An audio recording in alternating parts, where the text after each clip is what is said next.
Hello, hello, hello! Good day mga people! Samahan niyo ako for today's video. Thank you so much! Ampingan tanan! Another day, another upload. It's Ananay Surya Day for today's video. It's kahapon ganap nga ito mga people. Isa nga tayong board na nanay sa mga oras na yan. Kung nakikita nyo nga, no, maliit lang talagang ating espasyo. Kaya naman, it's a paso day para sa ganap na ito. Yes, you heard it right. Sa paso lang talaga tayo pwedeng magtanim mga people kasi wala tayong malaking bakuran para pwedeng taniman. Yang ngang nakikita nyong tinutusok ko na horseradish mga people ay tumubo na yan. Sadyang pinutol ko lang siya para naman mamukadkad pa. Kahit nasa paso lang yan mga people, meron pa rin yung pag-asa dahil malaki naman talaga ang ating paso. Isa nga tayong desididong nanay na magtanim ng gulay sa paso mga people. Kung alam nyo lang talaga, mas gusto ko talagang magtanim ng mga gulay mga people kasi nga mas napapakinabangan natin siya kaysa naman sa mga plants na display lang ang pwedeng gawin.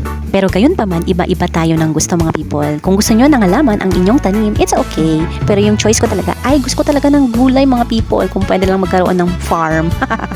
At ayan na nga, usapang gulay mga people. Yung mga pwede lang itanim sa paso ay yung mga madali lang pong tumubo. Gaya ng alugbati at kamote mga people. Nasubukan ko na yung itanim before. Tumubo naman siya at napakinabangan naman mga people. Kaya naman, gagawin natin siya ngayon. Kasi nga hindi tayo busy, bored tayo mga people. Kwento ko lang, kung napanood nyo palang aking video last time nung nagluto ako ng fish patty mga people, ay kumuha ako ng daon ng sibuyas sa paso. Ay may ipinakita akong ampalaya, maliit na ampalaya na bansot mga people. Di na nga siya lumaki dahil nga sa paso lang siya natanim, pero at least okay naman. Mapakinabangan pa rin natin siya mga people. Pwede pa rin siyang gawin salad. Good for one person lang nga.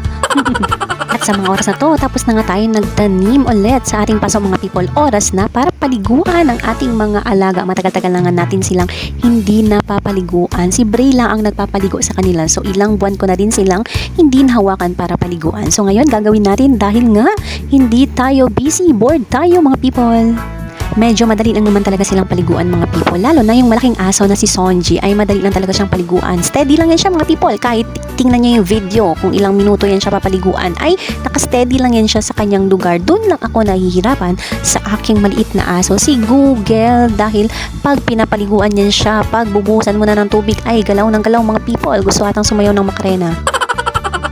Diba nga, as you can see, behave talaga yan si Sonji pag pinapaliguan mga people. Hindi katulad ng aso na nasa likod niya, si Google. Napakagulo niyan pagpapaliguan mga people. Google nga talagang Google. Gulo-gulo.